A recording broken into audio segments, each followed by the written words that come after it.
Zoom, on va démarrer. Donc, C'est comme parti. on peut voir, ce Shabbat-là, il y a eu deux Mahamarim. C'est le deuxième Mahamar en 1965 que le Rabbi a dit. Il est basé sur un Mahamar dans l'Écoute Torah, Vadat Apenezaken.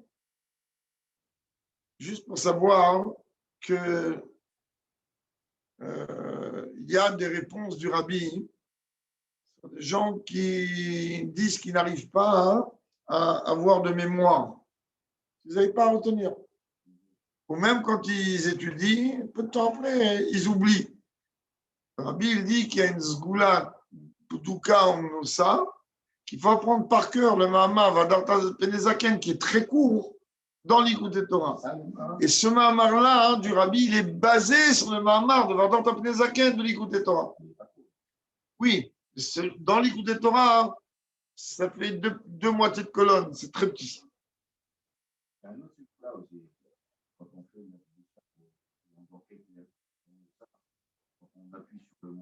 Aïe. Donc, Fadat Apenezaken, la Torah elle demande de donner du respect, du kavod, fait d'être mehader, d'avoir un comportement, de donner tout le respect qui est dû a priori à un zaken. Mais lorsqu'on parle de zaken, donc un homme d'un certain âge, c'est quoi un zaken? Mais Pirkei nous dit, c'est pas quelqu'un qui a 90 ans ou qui marche avec une canne. Le zaken, c'est celui qui a acquis la Torah. Et la Zaken rapporte dans le Mamar à la fin, donc dans l'Écoute de Torah à la fin de notre paracha, je répète ça, Mamar très court, Zéléchono. Et là, le langage de la Zaken est là. Shekana haïnu comme je katouv, vetofse à Torah. C'est-à-dire quoi il a acquis? C'est-à-dire comme si il tient la Torah.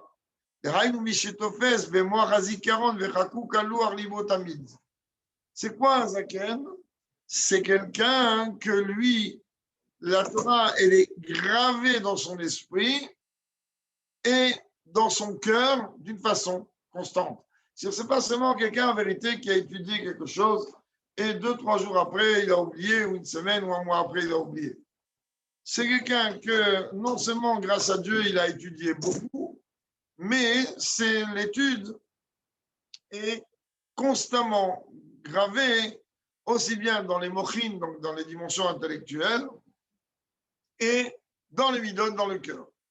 Kma Marazal, comme Chachamim nous enseigne, Ezeut Tamid Chacham, c'est qui le Tamid Chacham non sage, Kol Sheshoalim Oto Dvar Halacha vechole. Tout celui à qui on va poser une question d'Halacha, qui va répondre ou qui va savoir où chercher, etc. Sh'az mitzvah la'amod mipanav. À ce moment-là, devant un personnage comme celui-là, c'est une mitzvah de se tenir debout face à lui. Pourquoi? Gam b'sha'ah she'eno osek baTorah. Même au moment où il n'est pas en train d'investir son esprit dans l'étude de la Torah. Et puis, sh'akadosh baruch hu shochen ad mekir bo, gam she'osek b'milei d'alma. Parce que comme en vérité, il transporte toute cette Torah n'est pas oubliée. Elle est constamment en lui. Alors même lorsque il est occupé à autre chose, même lorsqu'il est occupé au quotidien, alors automatiquement, Dieu, à travers la Torah qu'il transporte, elle réside en lui. Donc en fait, on ne se lève pas pour lui, on se lève pour la Torah qu'il transporte.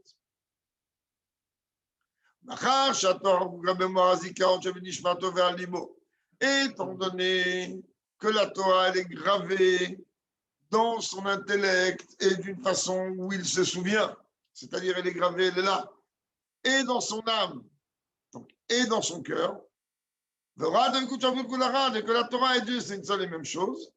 Donc tu comprends qu'un personnage comme ça, ben, il véhicule ce que Dieu attend d'un juif, c'est-à-dire Dieu, Kamouvan, et la Torah, c'est une seule et même chose.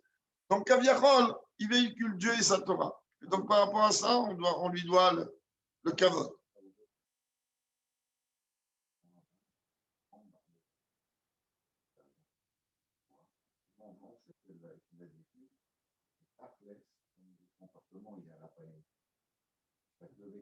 Tu vas te lever parce qu'il a, parce que,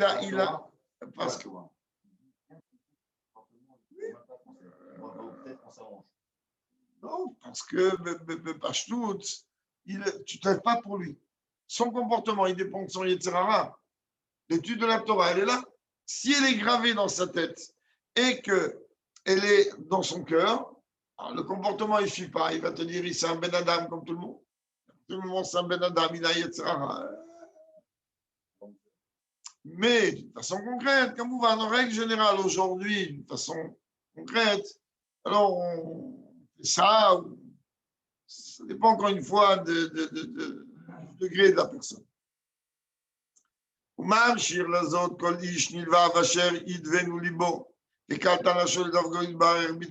Et là-bas, il rapporte que tout juif, que lui, son cœur, il s'enflamme, et son âme s'enflamme pour s'attacher à Dieu.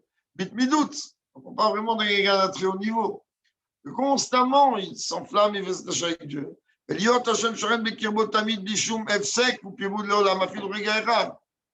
Alors celui-là, Dieu il réside chez lui, même pas, et que même pas un moment il y a un arrêt. Donc c'est pas non plus le bonhomme qui a une connaissance intellectuelle et ça s'arrête là. C'est quelqu'un qui vit cela, c'est quelqu'un qui véhicule cela.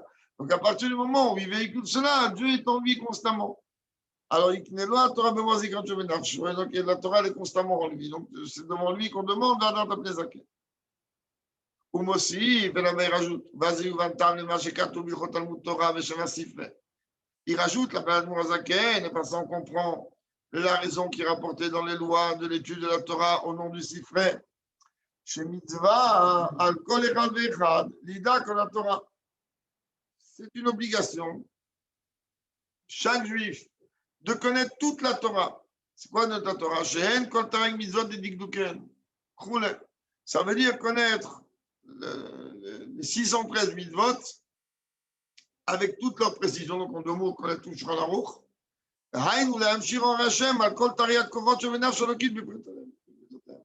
Donc, en vérité, qu'est-ce qu'on lui demande?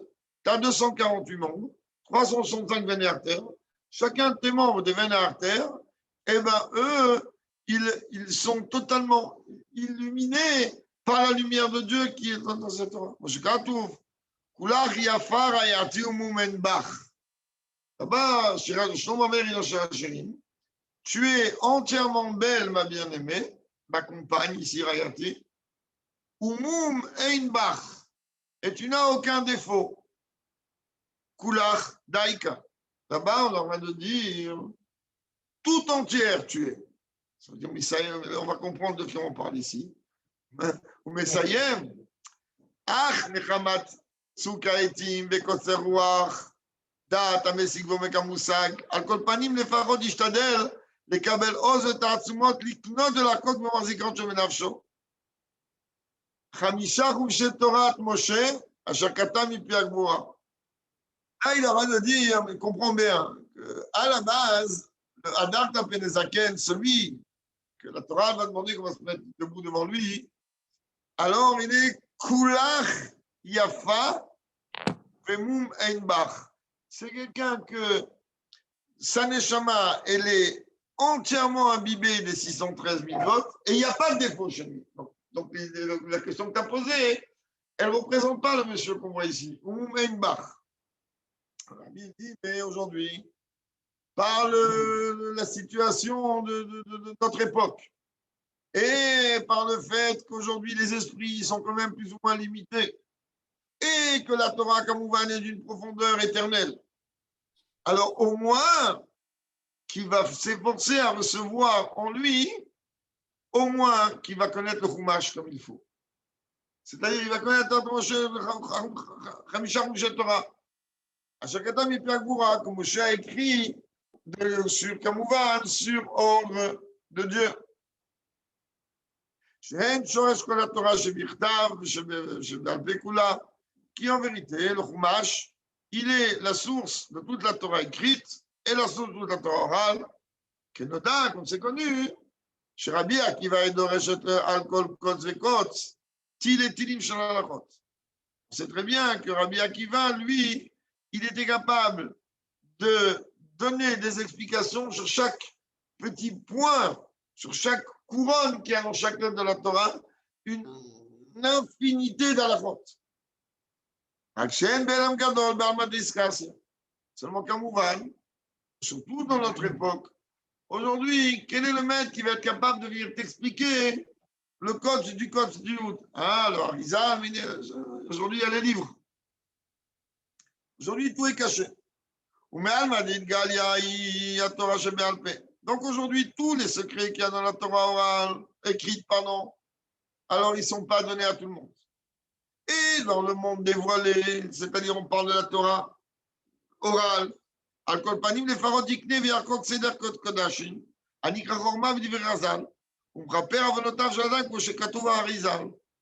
Donc il dit au moins qu'il va avoir une connaissance totale et parfaite de tous les Seder Kadashim. Regarde, dans Rambam, on termine aujourd'hui notre Nekuda, mais ça on en parlera un peu plus tard. Pourquoi? Parce que la Gemara, elle dit dans Shabbat que celui qui est capable d'étudier, là on parle d'une étude, et d'une étude sérieuse et approfondie, ils ont dû comprendre réellement de quoi on parle, de tout le Seder Kadashim. Alors il dit, ça c'est Mechaper al-Kol Avonotav, comme le Harizal dit dans Presraïm, dans la Naga du Limoud, vous avez les références. Ça, le Rabbi. Donc, si on comprend bien, le Rabbi, il dit, il y a soit le niveau de connaître toute la Torah écrite, tout le Chumash, ou bien dans la Torah orale, au moins tout le Seder Kadashim. À partir de là, on rentre dans ce degré-là. Alors maintenant, il revient encore, il regarde les biombales Seder Kadashim. Qu'est-ce que le Seder Kadashim il a de particulier? Puisqu'on vient de me dire que au moins Seder Kadashim il est gravé dans sa tête. Ça veut dire que tu vas me dire que le Seder Kadashim lui il est appelé Chokma. Puisqu'on me dit mais Zaken Shekana Chokma. Puisqu'on me dit il faut que ça soit en vérité gravé dans sa mémoire. Qui mort à Zikaron ou mort à Chokma.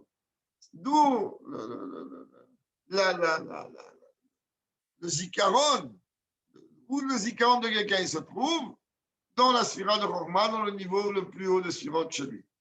Et comme c'est le Kadashim Nikra Chokma, comme c'est le Kadashim il est appelé aussi Chokma, la reine Eshma, la de Diknot, de la compte c'est le Kadashim et mort à Zikaron.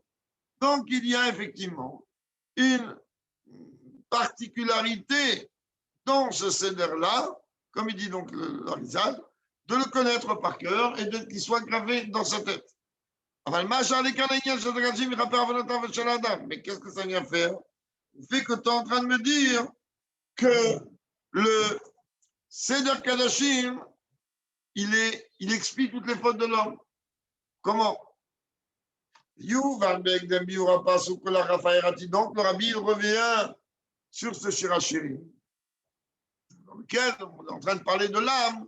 Kular Yafar Hayati. La Neshama, elle est entièrement belle, c'est-à-dire qu'elle est parfaite. Et elle n'a pas de défaut, donc elle n'a pas de manque, comme c'est rapporté dans l'écoute de Torah du Admoazaken. En vérité, ici, on voit bien qu'il y a deux dimensions, deux sujets. Le premier sujet, il est qu'on dit à la Neshama, tu es entièrement belle. Ça veut dire, puisqu'on a comparé les mitzvot aux membres du corps, aux 248 membres et aux 365 veines et artères, donc, quand le Shlomo Ameler il fait allusion au Kular Yafa, il fait allusion en vérité aux 613 mitzvot. Dès qu'on va accomplir son mitzvot, on est appelé Kular Yafa. ou bien à travers l'étude de toute la Torah, donc de tout Shulchan Aruch ici, qui en vérité contient en elle les 613 mitzvot avec leurs détails. Comme on a vu, Canal, l'écoute de la Torah, comme l'écoute de la Torah dit là-bas.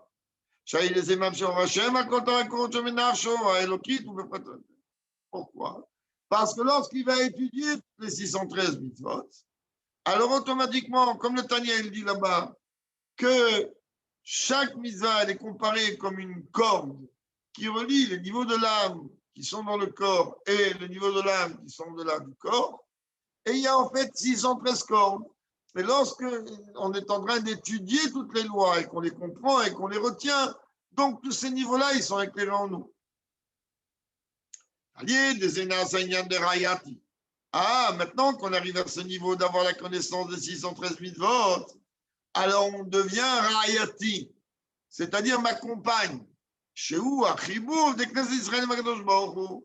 Donc en vérité, c'est comme on vient d'expliquer la fusion qu'il y a entre l'âme juive et Dieu, Rayati, à travers l'étude et la connaissance des 613 mitzvot. Ça, c'est le premier cas. Oui. Oui. C'est quand l'individu, pour chacun, il fait une mitzvah, un truc. Les clans, c'est toujours, le clan est toujours parfait. Mais c'est pas dans l'individu lui-même. Le Harizal, il dit que chaque Neshama, comme on le sait, elle doit redescendre en Gilgoul le temps de fois qu'il faut, jusqu'à quelle elle va accomplir les 113 mitzvot.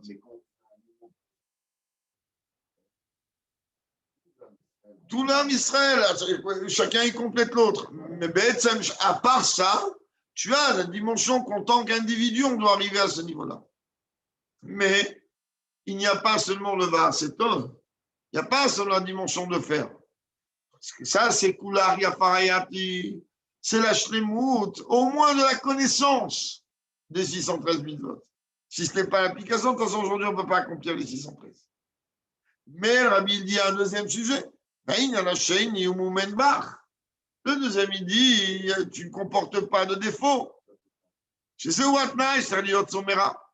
Et donc, la condition est qu'on doit s'éloigner du mal. Parce que dès qu'il y a des fautes, Dieu préserve. Puisque, comme le prophète dit, que c'est vos fautes qui vous séparent entre vous et Dieu, entre vous et entre vous-même. Donc, il ne peut pas y avoir cette dimension qu'on est donc rayati. Comme le Tanya dit,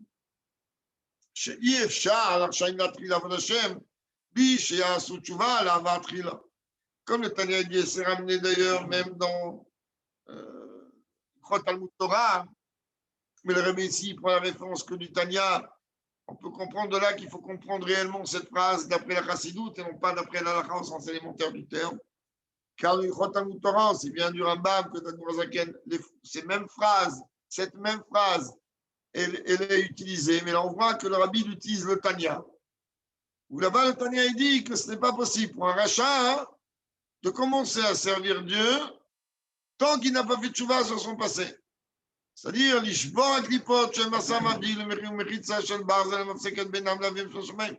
de briser ce mur de fer, ce rideau de fer qui le sépare en tant que rachat entre lui et Dieu. Et le fait que le verset dans Shirachirim dit et tu ne comportes pas de défaut,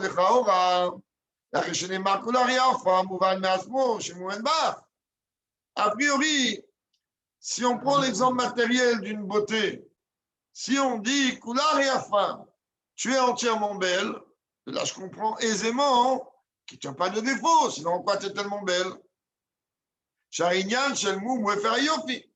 Parce qu'à partir du moment où il y a un défaut, c'est l'aspect contradictoire, contraire de la beauté.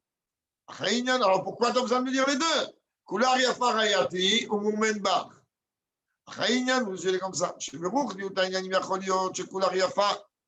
Que spirituellement, tu peux être Kular Yafa. C'est-à-dire, tu peux avoir effectivement une connaissance de toutes les 613 mitzvot et tu peux avoir une connaissance de toute la Torah orale. Mais malgré tout, monsieur de bonne famille, tu as des défauts. Amarazal, un fil ou proche Israël, mais les mitzvot karimot. Il prend carrément l'extrême de la vie. Même les fauteurs, la Torah dit d'eux, ils sont remplis de mitzvot comme une grenade, elle comporte des grains. Ça veut dire en vérité, tous leurs membres, c'est 613 grains, 613 mitzvot, 613 membres, ils sont en vérité remplis. Parce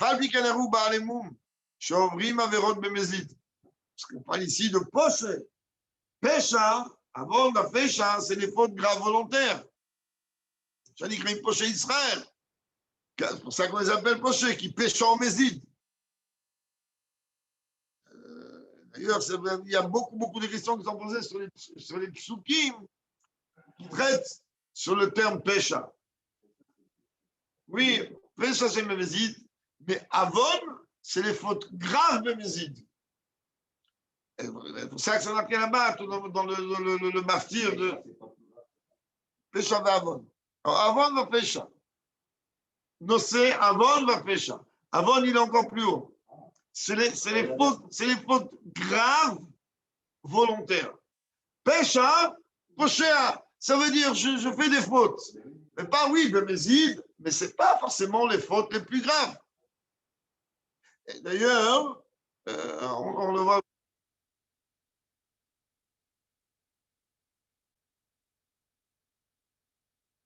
Dans Michelet. Chaque brassard va. Mais c'est bien méside.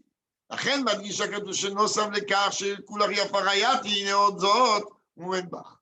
Mais si on veut arriver au niveau qu'on attend de nous ici, alors la connaissance de toute la Torah ne suffit pas. Il faut aussi arriver au degré de ne pas fauter. Et au moins, quand on parle de ne pas fauter, parce qu'il faut quand même qu'on apporte à tout idiot quand même du mamar, de ne pas fauter au moins béméside. Les pharaons, de ne pas fauter volontairement. Il y a combien d'erreurs qu'on commet malheureusement par manque d'études. C'est vrai, nul n'est censé ignorer la loi. Il y a combien d'erreurs qu'on commet par Tava et qu'on est bousculé dedans.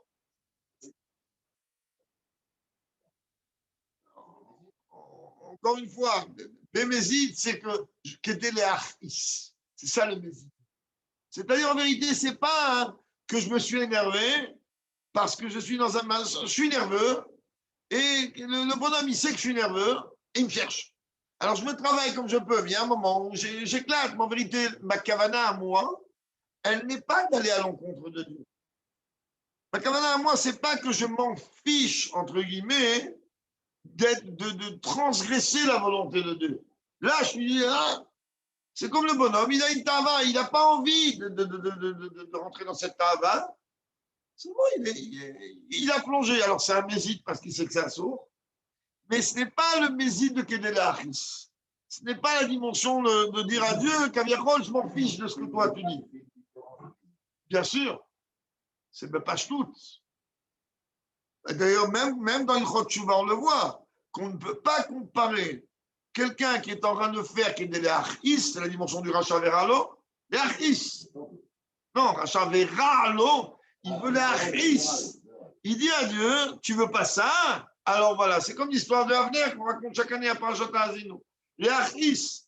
Et il y a l'autre, comme il dit le Shalamour, qui fait ça, mais qui n'arrive pas à gérer à ce moment-là la Tava, ou qui n'arrive pas à gérer à ce moment-là la colère. Il va éclater. Il ne veut pas, il sait que c'est un sourd. Il éclate. Mais là-bas, c'est pas qu'il va nous dire à Dieu, Anilo mityaches de ce que toi tu peux penser, ou de ce que toi tu peux demander. C'est déjà éclaté. Il y a des situations dans lesquelles on ne peut plus se contenir. Des fois, on n'a pas envie d'éclater de rire pour prendre quelque chose de positif. Et on éclate de rire. On n'a pas envie de pleurer et on éclate en sanglots. Alors, ce n'est pas qu'on cherche à pleurer ou à rire. Pareil, de la même manière ici. Ce n'est pas qu'on cherche à aller contre la volonté de Dieu. C'est que bon, on ne sait peut-être pas assez travailler pour ne pas tomber dans le piège qu'il a. Donc il dit ici, donc tu vois bien que le Shlomo Amelech, il dit Shirim, lorsqu'il veut parler de ce fameux Zaken, devant lequel on doit se lever, de ce fameux personnage qui véhicule en vérité la Torah, donc qui véhicule Dieu constamment dans sa tête et dans son cœur, alors il dit, il doit être comparable à Kular Yafarayati ou Moumenbach. Il doit être en vérité comparé à celui qui non seulement il a toute la connaissance de la Torah, donc plus de ça, il n'a pas de défaut, donc il n'y a pas il n'est pas, on parle de mise en totation. Omnam, ce mon rabbi dit qu'on comprend bien, et vu la dégradation des générations, qui a hérité d'Odorot, etc., chez Basé Kaïbi, l'écoute de Torah, entre autres, on parle là-bas de l'écoute de Torah. Yacholiot, chersa l'orak, beignan de Kular Yafa, et dans ça, il y a des limoud, ve'adata kol prat de Torah Gamizot. C'est possible des fois hein, que ça va lui manquer, pas seulement de Kular Yafa, c'est-à-dire que pas seulement ça va lui manquer qu'il n'aura pas toute l'étude, et que ça va manquer, qu'il ne connaîtra pas forcément tous les centres de mitzvot. Et là, ça gaménia des Moumenbach. Mais le rabbi dit, dans notre génération à nous, le bonhomme, okay, il a peut-être étudié, mais à partir du moment où il n'a pas intégré les choses complètement dans sa tête, parce qu'on a vu au début du Mamar, que c'est quoi un Zaken, c'est quoi un Tamid Raham qu'on doit se lever devant lui, c'est quelqu'un à n'importe quel moment, tu peux lui poser n'importe quelle question, il va te répondre. Ça veut dire qu'il a tout ça en lui. C'est pas seulement qu'il a étudié et il a oublié. Ça veut dire que c'est dans sa tête. Il le transporte. Puisqu'il le transporte à chaque instant, comme tu vas te lever devant la Torah qui transporte. Il dit aujourd'hui, on est dans une génération comment? C'est possible que le bonhomme, il n'a pas tous les détails des 6 entrées de mitzvot dans sa tête. Même s'il a fini Rambam 40 fois. Il n'a pas forcément tous les détails dans sa tête. Ou encore pire, le rabbi ne dit pas encore pire, ou encore, c'est possible qu'il ne s'est pas encore travaillé dans la madriga d'arriver au moment bélonique, qui lui au moins il bloque les mots. Et donc c'est pour ça qu'on est venu conseiller chez Iknev et à Kadosh.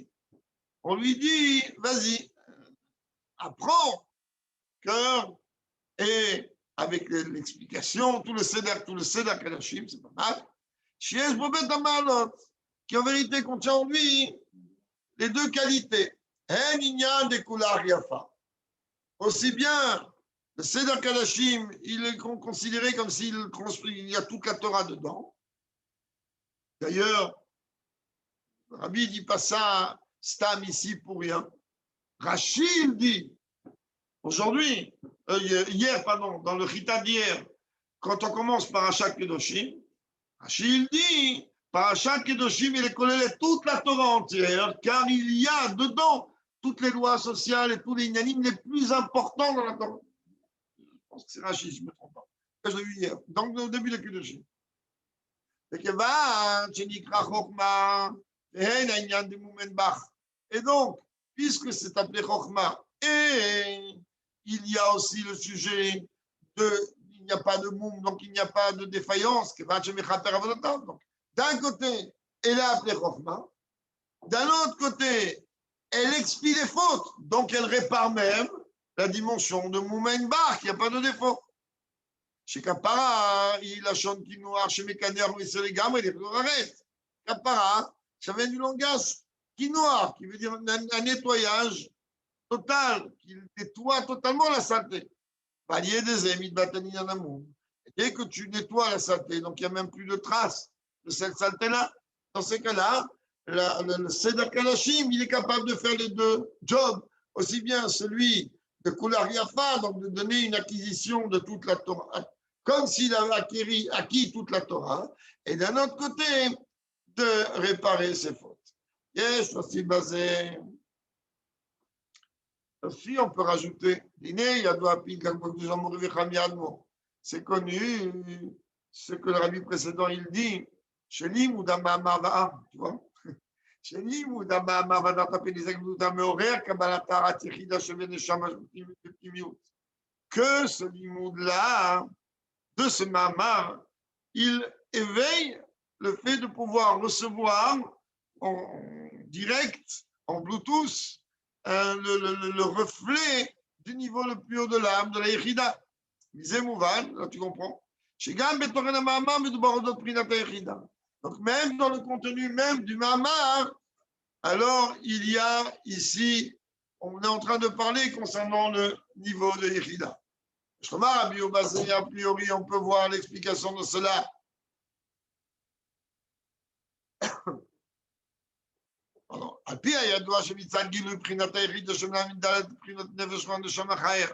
Que lorsqu'on est en train de parler du dévoilement de ce cinquième niveau, qui est donc au-delà des quatre autres, si ce niveau-là, on arrive à le faire briller en nous, c'est pour ça qu'en vérité, dès que ce niveau-là il brille, alors un juif est prêt à donner sa vie pour Dieu. Etc., etc. C'est le moment de la Neila de Yom Kippour. Donc on annule les clipotes. Parce que là où il y a la Yechida, qui est liée avec Yechida Liachedecha, là-bas il n'y a pas de clipote. Comme Amarazal, c'est-à-dire elle est en vérité, quand elle vient vers lui, elle fait qu'elle les fusionne entièrement avec lui. Et donc automatiquement, si la Yechida elle s'exprime, elle brille, automatiquement la faute elle disparaît. Et comme en vérité le Seder Kadashim, il est mis horaire la Yechida, là il veut expliquer en vérité comment elle peut être Mechaperet. Parce que dans le Seder Kadashim, il meurt la Yechida, et que la Yechida, il me va-t-elle le Avon, alors automatiquement, les fautes, automatiquement, on arrive dans les Mechaper.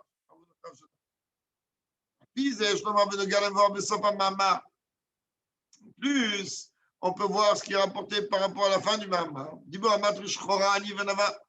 Là-bas, c'est marqué Shchorani. Comment je suis noir. Que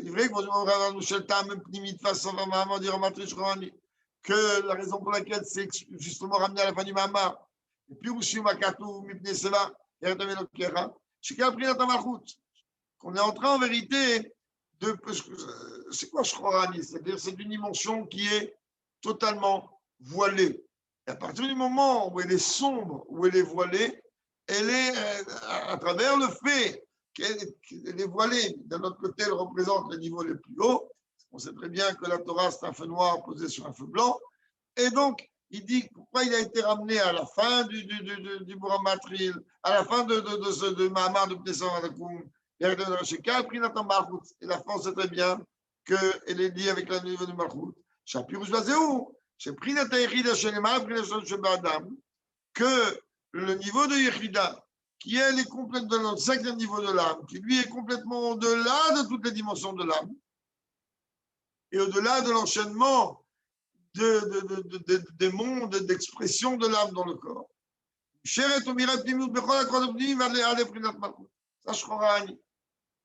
Donc il arrive en vérité à se dévoiler, à éclairer, même dans les endroits les plus sombres, les endroits les plus obscurs, c'est-à-dire jusqu'à même le niveau de Malchut, c'est le niveau le plus bas. On sait bien que Malchut, il est lié avec Pétar, Malchut, il est lié avec le sol, c'est-à-dire le niveau le plus bas. On a déjà expliqué que, tout à l'heure on m'a posé la question, la relation qu'il y a avec Malchut et la sortie d'Égypte. On a expliqué simplement que la sortie d'Égypte, elle a eu lieu dans un autre Mahamar de Pessar Sheni Même Tête, la retraite qui est sortie dans le Likoud de Même Tête. Là-bas, on est en train de parler de la relation qu'il y a entre Malchut et la sortie d'Égypte. Et qu'est-ce que c'est marqué? Que Dieu, il est passé au Passar, Havaï à la Pétach. Le Dieu, il a traversé les portes. C'est marqué Ani velo Malach, Ani velo Shliach, Ani velo Acher. Ça veut dire que Pétach, elle représente Malchut. Pourquoi Malchut appelait Pétach une porte? Parce que tout simplement, d'une porte, on peut entrer et sortir. Malchut, Malchut, Kololamim. Donc, Malchut, comme on l'a expliqué 1 milliard de fois, elle est l'entrée de Zeranpin, donc des sirotes qu'il y a dans Grasilut, et en même temps la sortie pour aller dans Bria. Donc c'est pour ça qu'elle est appelée Pétach. Et donc, Malchut, elle représente le niveau le plus bas d'un côté, mais quand elle est en train d'attirer tout ce qui est au-dessus, elle est capable de pouvoir retransmettre. C'est ça qu'on dit que l'être méga makloum, que Malchut, d'un certain côté, elle n'a rien à elle. Ça que lorsqu'on est en train de parler de Kiddush Levana, que si Dieu veut, on fera Motzei Shabbat, enfin, déjà on attend de Motzei Shabbat, en général, alors on est en train de dire que lorsqu'on va faire Kiddush Levana, alors comme si on aimait Kabel, Pne Malchuto. C'est-à-dire que la Levana, elle, étant donné qu'elle n'a pas de lumière propre à elle, mais qu'elle est le reflet de la lumière du soleil, elle vient rappeler la dimension de Malchut. Pas oublier qu'avec l'aide de Dieu, dimanche, c'est le Yortzeit du frère du Rabbi Israël Arielev, qui est enterré à Tzfat, et que lundi, dimanche à Mincha, nous disons Tachanoun, mais lundi, non, c'est Pesach Sheni, on n'oubliera pas de manger de la matzah. Lundi, Shabbos, c'est que des bonnes nouvelles à tout le monde. Shabbat Shalom, Rav Mazouz. Amen. Toda Rabba. Shabbat Shalom.